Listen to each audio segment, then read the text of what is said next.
Hello les amis, ravi de vous retrouver dans cette nouvelle analyse du marché crypto-monnaie. On est aujourd'hui le dimanche 15 août 2021 et il est 17h01 à l'heure à laquelle je vous parle. Alors comme vous le voyez derrière moi, on a une map qui est plutôt dans le rouge, donc on a enfin cette correction qui a été déclenchée, celle qu'on attend depuis 3-4 jours maintenant. Un bitcoin aux 45 945 $, moins 2,17%. Alors que s'est-il passé? Eh bien vous allez voir avec moi que on a fait un espèce de bull trap en fait. On a fait comme si on allait casser la zone de résistance des 46 500 $ et finalement on est en train d'être totalement rejeté. Donc ça évidemment ça a été un énorme piège qui a dû prendre à revers pas mal d'investisseurs débutants. C'est le but des whales, on le sait, c'est de nous faire corriger quand personne ne s'y attend et au contraire nous faire partir à la hausse lorsque plus personne n'y croit. Une Bitcoin dominance qui elle continue de corriger, donc pour l'instant c'est un petit peu la dégringolade de son côté, donc il va falloir la suivre attentivement évidemment, puisque ça va nous permettre de savoir réellement si ces prochains temps les altcoins vont être plus forts que le Bitcoin ou si inversement ça va être le Bitcoin qui va être plus fort que les altcoins. Après vous le savez les amis, dans tous les cas si le Bitcoin corrige, les altcoins ne vont pas pouvoir rester bien longtemps à contre-performance. Un Ethereum ici aux 3149 $, il corrige de 3,68%.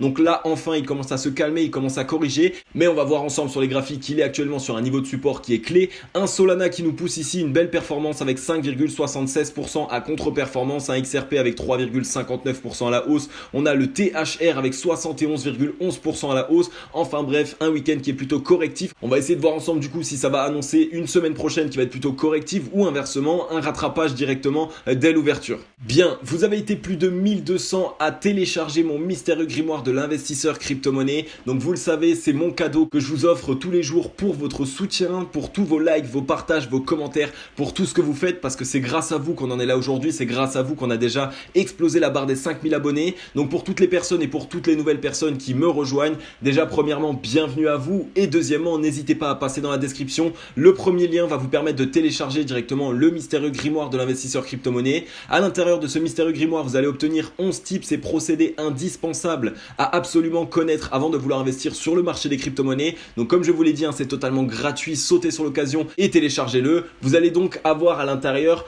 des erreurs à éviter, les erreurs de débutants dans lesquelles tout le monde tombe à leur début, et donc de cette manière, si on vous les met en avant et que vous les connaissez, et bien évidemment vous n'allez pas tomber dedans. Et en plus de ça, on le sait, la deuxième erreur principale de la plupart des débutants sur le marché crypto-monnaie, c'est de ne pas avoir de plan d'investissement et d'essayer d'investir un petit peu comme ça au petit bonheur la chance. Et donc non, c'est vraiment la pire manière de faire, c'est vraiment la manière qui malheureusement va faire que vous allez être perdant sur le long terme. Et donc dans ce mystérieux grimoire, je vous aide à mettre en place un plan d'action d'investissement et à toujours avoir un coup d'avance sur le marché. Donc n'hésitez pas, passez dans la description, téléchargez-le, vous avez été plus de 1200 à le télécharger et vous m'avez fait que des retours super positifs. Et d'ailleurs pour toutes les nouvelles personnes qui l'ont téléchargé il y a de ça très peu de temps, n'hésitez pas à me faire un retour dans les commentaires, je vous attends avec impatience. Du côté du cryptocurrency screener, et bien évidemment la majorité du top 30 est en correction, mais il y a quand même encore certains altcoins qui jouent un peu de résistance. On voit le XRP notamment avec 4,62% à la hausse, on a 6,46% de la part du Solana, quasiment 4% pour le Bitcoin Cash, 11,4% pour Ethereum classique, 2,54% pour le Stellar. Mais voilà, autrement on voit que la plupart est en correction, donc c'est tout à fait normal, je vous l'ai déjà dit, lorsque le Bitcoin corrige, les altcoins ont beau être forts comme ils le veulent, évidemment ils vont corriger par la même occasion. Donc maintenant on va aller voir ensemble sur les graphiques à où est-ce qu'on en est et qu'est-ce qu'on peut essayer de mettre en place pour la semaine prochaine. Du côté du Scalpex Index, un Crypto Fear and Greed dans la joie 71, donc on est toujours un petit peu dans la cupidité actuellement. On est actuellement... Du côté du Scalpex Index, un Crypto Fear and Greed dans la joie 71, donc ça y est, on commence un petit peu à être cupide, la correction tombe à pic, j'ai envie de dire. Je pense que cette correction va être un petit peu marquée et ce qui va permettre en fait au Crypto Fear and Greed de dégonfler et pourquoi pas retrouver la zone neutre. Donc ça vous le savez, je vous le dis déjà depuis un certain temps. Un Social Index qui est sur down, donc ça y est, on est en train de dégonfler, les réseaux sociaux sont ici en train d'avoir un petit peu plus peur, donc ça c'est aussi plutôt une bonne indication pour pouvoir trouver prochainement un point d'entrée qui peut être optimal sur le marché des crypto-monnaies et un market order flow en recherche de vente forte cet après-midi. Alors comme on le voit ici, qu'est-ce qu'il s'est passé? On voit qu'on était cherché ici un nouveau plus haut aux 47 843 $ sur la clôture et que finalement pour l'instant on est en train de corriger. Alors qu'est-ce qui peut être intéressant à suivre? Eh bien on est simplement ici plus bas que l'ancien point haut, donc ça peut être déjà un premier signal qui va nous dire qu'on va avoir une correction ces prochains temps. On voit qu'on est en plus de cela en train de casser un niveau de support aux 46 501 $. Donc c'est ce niveau ici qui était anciennement une résistance qu'on a cassé, qui a envoyé un vrai signal signal bullish pour un maximum d'investisseurs. Je pense que beaucoup de personnes sont entrées en position sur ces niveaux et donc actuellement on est simplement en train de les prendre de revers. Donc ça, c'est ce qui se passe très souvent sur le marché des crypto-monnaies. Alors actuellement, qu'est-ce qu'on peut essayer de désigner ensemble? Eh bien, on voit qu'on a ce niveau ici au 44 410 dollars qui était simplement ici l'ancien point bas. Et donc de cette manière, si on vient à casser à la baisse ce niveau au 44 410 dollars, eh bien là, on va commencer peut-être une petite tendance baissière. Évidemment, ça ne va pas changer ici toute la tendance à court et moyen terme, mais ici pour le très court terme, ça peut ici nous permettre d'avoir une correction un petit peu plus marquée qui pourrait nous ramener ici visiter certains niveaux de support, notamment les 42 894 dollars. Donc on va voir ça ensemble sur les graphiques, ça va être bien plus intéressant. Ok, on est ici sur le Bitcoin en daily comme d'habitude. Alors on voit qu'on était ici chercher simplement le point haut ici de ce wedge que je vous avais matérialisé. Donc on a réalisé un petit peu l'excès, on voit qu'on était venu le chercher ici une première fois. On est venu chercher une petite correction et boum, on a réexplosé. On est revenu au contact de cette trend qui pour l'instant ne nous permet pas de passer plus haut. Et là malheureusement on est en train d'être rejeté. Alors il y a énormément de solutions qui sont possibles. On voit qu'on a beaucoup de niveaux de support en dessous de nous. Donc dans tous les cas pour l'instant on va avoir de quoi rebondir ces prochains temps. On voit qu'on a une zone ici de support aux 42 106 dollars. On pourrait aller pourquoi pas ici visiter la zone des 40 550 dollars. On voit qu'on a aussi ici la borne basse de ce wedge qu'on pourrait essayer de prolonger un petit peu comme ceci. Et donc on le sait, quand on vient toucher la borne haute d'une figure chartiste et que finalement on est en train d'être rejeté, eh bien généralement on vient chercher sa borne basse. Et donc si on voulait ici venir chercher sa borne basse de manière assez dégradante, j'ai envie de dire, donc de manière assez longuette, puisqu'on voit que les boules sont toujours très présents, eh bien ça pourrait nous ramener ici sur la zone des 42 584 dollars environ. Donc c'est vraiment du environ, mais en tout cas essayez vraiment de vous tracer ce wedge sur votre graphique parce que ça vous permettra ici de voir si on a une correction un petit peu plus marquée, jusqu'où est-ce qu'on pourrait trouver rebond, parce que évidemment il y a toujours la possibilité de venir casser à la baisse ce wedge, mais là ce serait vraiment une très mauvaise indication. Et là par contre ça pourrait remettre en cause la tendance haussière sur laquelle nous sommes.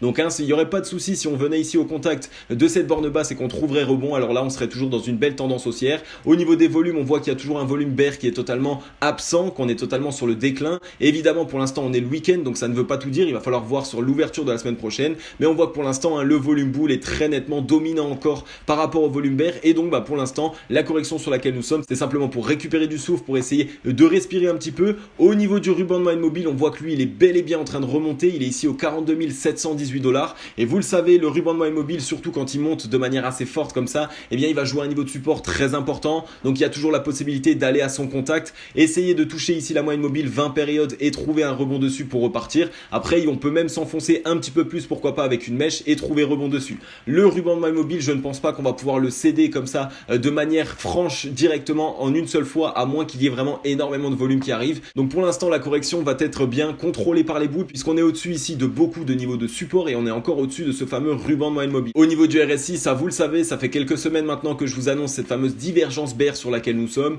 Sur le cours on fait des points hauts de plus en plus hauts, tandis que sur le RSI on fait des points bas de plus en plus bas. Donc là ça montre que les boules actuellement n'ont plus la force nécessaire pour nous maintenir au-dessus ici de cette zone des 70 de RSI. On était venu chercher ici la zone des 64-58, finalement on a trouvé rebond. On est venu valider simplement la zone des 70 de RSI en tant que résistance, et là on est en train de corriger. Donc ça c'est ce que je vous avais dit, je vous avais dit que s'il pouvait y avoir un dernier rebond, ce serait pour aller visiter cette zone des 70 de RSI et la valider en tant que résistance, et pour l'instant on est en train d'être rejeté. Donc si on voit que ce soir on clôture en dessous de cette zone ici des 64-82 de RSI, et bien de cette manière on peut se dire qu'on va premièrement soit aller chercher ici les 56-17, soit aller trouver support directement sur la zone des 50 de RSI. Attention évidemment à bien garder cette zone des 50 de RSI en tant que support et à repartir, parce que sinon ça pourrait être une mauvaise indication et on pourrait démarrer une tendance bear. En tout cas pour l'instant pas énormément de mauvaises indications, on est simplement en train de souffler, c'est normal, on a eu beaucoup de jours de hausse consécutifs. Au niveau du MACD, on voit que la puissance boule commence à être de plus en plus faible. On voit qu'on a ici un petit pic qui est revenu et finalement on est de nouveau en train de s'écraser.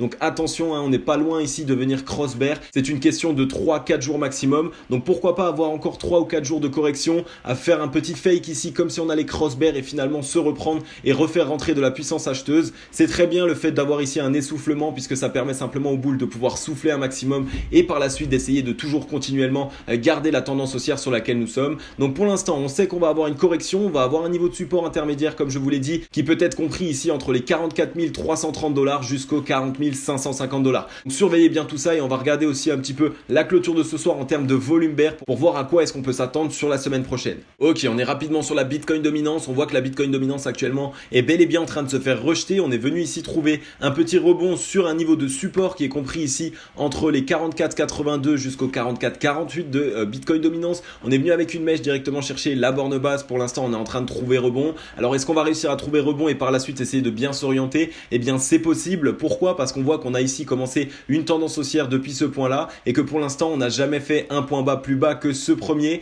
Donc pour l'instant on est toujours dans une tendance haussière. Par contre il va falloir réussir à trouver rebond et réussir à se réorienter pour essayer de partir plus haut et ne pas franchir évidemment ce niveau ici qui était simplement ici au 44,71. Donc si on arrive à trouver rebond sur le niveau sur lequel nous sommes, eh bien on reste en tendance haussière. Par contre évidemment si on clôture plus bas et plus bas que ce niveau ici de résistance, eh bien on peut rentrer en tendance baissière. Au niveau du RSI on voit qu'on est sur les 36,70. On vient de casser ici un ancien niveau de support au 37,34. Donc si on arrive à clôturer plus bas que ce niveau ce soir, eh bien ça nous envoie un message qu'on vient de casser ce niveau de support et que donc ça va devenir une résistance. Donc attention tout de même, on voit qu'on a la zone ici des 30 de RSI qui est pas loin. Donc on pourrait essayer d'aller dessus et pourquoi pas essayer de trouver rebond. Peut-être qu'on va trouver rebond aujourd'hui du coup grâce à ce niveau de support. On va peut-être essayer de réintégrer la zone des 37,15 ici de RSI et donc de cette manière on pourrait essayer de rebondir et se réorienter et donc ça aurait bien évidemment envoyé un signal à tout le monde pour investir sur les altcoins et finalement eh bien non, ce serait plutôt le Bitcoin qui bénéficierait ces prochains temps de belles performances. Au niveau du MACD on voit que ici il commence à y avoir de plus en plus de momentum bear et ça c'est plutôt un signal qui est mauvais. Ça montre qu'actuellement la tendance baissière est bien appuyée par les bears et donc de cette manière qu'on s'oriente très bien. Donc attention tout de même, on voit qu'on peut un petit peu tout faire. Si on arrive à trouver un rebond ici, ce serait vraiment la zone de dernière chance, mais sachez qu'il y a plus de chances actuellement que le RSI casse cette zone de résistance à la baisse plutôt qu'il arrive à trouver un rebond et à repartir sur une belle tendance haussière. Ensuite, on est sur le Bitcoin Pair, donc les contrats futurs. Et donc sur les contrats futurs, pourquoi est-ce que j'aime bien l'analyser de temps en temps? Parce qu'il va y avoir moins de bruit, il va y avoir moins de fautes. On voit, les mèches ici sont plutôt propres, toutes les bougies sont propres. On voit qu'il y a des vraies décisions qui sont prises et donc généralement, ça peut nous permettre de savoir un petit peu ce qu'il pourrait se passer ces prochains temps. On voit que ici, si on avait analysé cet indicateur un petit peu plus souvent, on aurait vu évidemment que cette correction était validée puisque les volumes bear ici étaient bien plus importants que ce qu'on a pu voir sur le spot. En plus de ça, ils étaient plus importants ici que le volume bull sur le 13 août. Donc on aurait très nettement pu savoir que ici on était sur un bull trap et qu'on allait corriger. Donc de toute façon ça fait maintenant plusieurs jours que je vous annonce une correction, mais on voit que voilà, elle est en train de vraiment bien se mettre en place. Je vous l'ai dit, on a ce niveau ici au 44 467 $ qui sera un niveau ici de support assez important. Donc si on vient rebondir dessus et qu'on repart à la hausse, alors là de cette manière, eh bien il faut essayer d'entrer dans le train parce qu'on va sans doute partir plus haut. Par contre si on vient le casser à la baisse, alors de cette manière on va sans doute avoir une correction et on pourrait avoir des niveaux de support intermédiaires comme je vous les ai montré tout à l'heure. En tout cas les volumes bear sont plus présents ici sur les contrats futurs et donc ça montre qu'il y a quand même l'envie ici d'avoir une certaine correction, l'envie de souffler. Sur le RSI, c'est exactement la même chose, ça ne sert même à rien que je vous le repasse. Et au niveau du MACD, on voit que là aussi, on est vraiment à l'aube de venir cross bear. On est même un petit peu plus proche ici de venir cross bear que sur le spot. On a vraiment une énorme baisse du momentum. Donc ça montre qu'il va sans doute y avoir une correction prochainement. Et ensuite, on est sur Ethereum, on voit que Ethereum a toujours énormément de force. Regardez ici les deux bougies bear sur lesquelles nous sommes ici depuis le 14 août. Elles sont vraiment totalement dirigées par les boules. On voit que les boules ici sont toujours présents, qui rachètent les mèches. On est actuellement ici sur un niveau de support qui est ici directement aux 3156 $. Donc est-ce qu'on va réussir à trouver rebond et à repartir à la hausse? Ce serait assez compliqué, mais au vu des volumes bear, ce serait possible. Puisque si on voit que les boules ici dominent totalement le volume et dominent totalement le marché actuellement et la tendance sur laquelle nous sommes, eh bien ça envoie un signal pour dire que les bears sont tellement peu présents qu'on va pouvoir essayer de repartir à la hausse. Au niveau du RSI, là aussi, on voit qu'on a quitté cette zone des 67,24. On a ici un niveau de support au 63,66. Donc attention, surveillez bien qu'on vienne pas dessus et trouver un rebond parce que là, évidemment, il faudrait essayer de rentrer dans le train parce que Ethereum continuerait sa tendance haussière. Par contre, si on vient à le casser à la baisse, alors on voit qu'on aurait ici, pourquoi pas, un niveau de support au 60,89. On pourrait en avoir un ici au 52,25 et après, évidemment, il y a la zone des 52 RSI. Donc il va falloir surveiller un petit peu ce que Ethereum fait ces prochains temps. Ça va vraiment nous permettre de trouver un point d'entrée optimal. Là on voit qu'on est aussi à l'aube de cross bear, on a vraiment fait ici un dos rond, donc ça nous montre que s'il venait à y avoir une correction, elle pourrait être assez pointue, peut-être assez appuyée par les bears. Donc ça c'est vraiment évidemment le volume et le temps qui nous le dira. On voit qu'on a ici une très nette baisse du momentum acheteur aussi, donc on commence simplement à s'essouffler. Regardez la hausse sur laquelle nous sommes, réellement même si on venait corriger et retrouver ici ce niveau de support aux 2689 $, eh bien ça ne nous ferait absolument pas peur. Ensuite, du côté de Twitter, on a Adam Back qui nous partage ici un chart assez intéressant. Donc rappelez-vous, je vous avais déjà parlé du fameux cross entre l'AMA 50 et l'AMA 200 période. Et donc dès qu'on cross à la baisse, eh bien on appelle ça un death cross. Et il s'était passé ici, il y a de ça quelques mois maintenant, un mois et demi environ. Et dès lors qu'il y a eu ce death cross, vraiment on se disait que le bull run était peut-être fini, que ça allait tout remettre en cause. On a vu énormément de personnes capituler du marché crypto-monnaie à cause de cette indication. Et il est en train ici de nous remettre en question question en nous disant qu'en réalité, si on regarde réellement sur le graphique, la plupart des death cross qui ont été mis en place sur le Bitcoin lui ont permis en fait par la suite et pas longtemps après de pouvoir trouver un rebond et d'avoir sa deuxième phase haussière. Donc en réalité, on va essayer maintenant de voir le death cross plutôt comme une possibilité, comme une opportunité par la suite d'achat et simplement pour nous valider ici qu'on était en période d'accumulation et qu'on essaye de repartir. Et on voit que maintenant, vu qu'on est en train de recross à l'inverse, ça s'appelle un golden cross et un golden cross, ça nous envoie un très bon signal pour nous dire généralement c'est un très très bon point d'entrée et c'est à ce moment-là qu'il y a beaucoup d'investisseurs et d'institutionnels qui attendent cette indication pour pouvoir entrer sur le marché. Et donc ça envoie vraiment un très très bon signal. Et en plus de cela, le moment où on a un golden cross, c'est plutôt une indication qui va être pour les hodlers et pour le long terme. Donc ça veut dire qu'on pourrait avoir encore ici quelques mois de hausse et qui pourrait nous permettre de réaliser de très belles performances. Ensuite, on a Antrix, donc j'espère que je dis bien son nom, qui nous met ici un chart très intéressant et c'est vrai que c'est un actif qu'on n'a pas passé depuis très très longtemps et je crois même qu'on l'a jamais passé sur la chaîne. Donc il nous dit qu'ici il y a un range assez important sur le CHSB qui est en train de se mettre en place et qui dit qu'on peut attendre à une sacrée poussée lorsque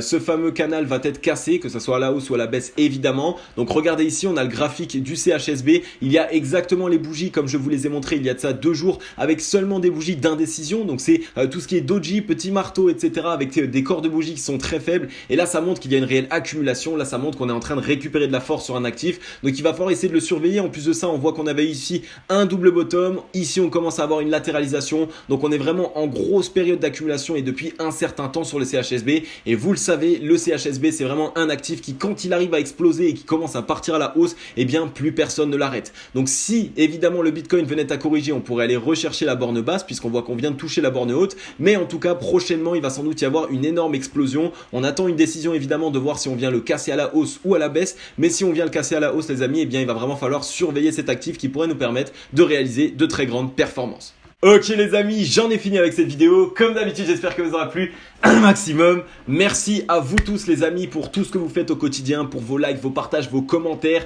C'est grâce à vous qu'on en est là. Et pour tout le monde, vous le savez, je suis ici en train de réaliser la vidéo spéciale pour les 5000 abonnés. Ça va être une FAQ, donc une foire aux questions.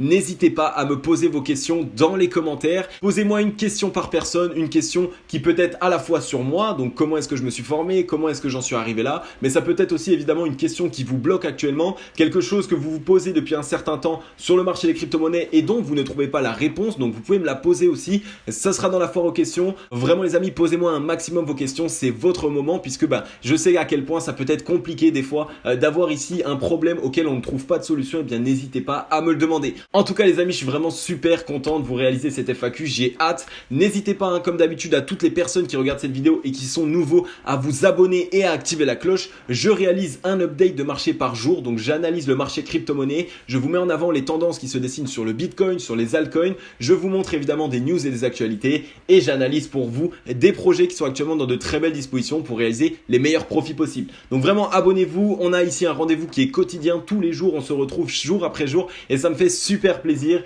Comme d'habitude les amis, je vais vous souhaiter une agréable journée ou une agréable soirée, c'était Cryptologique, ciao bye bye.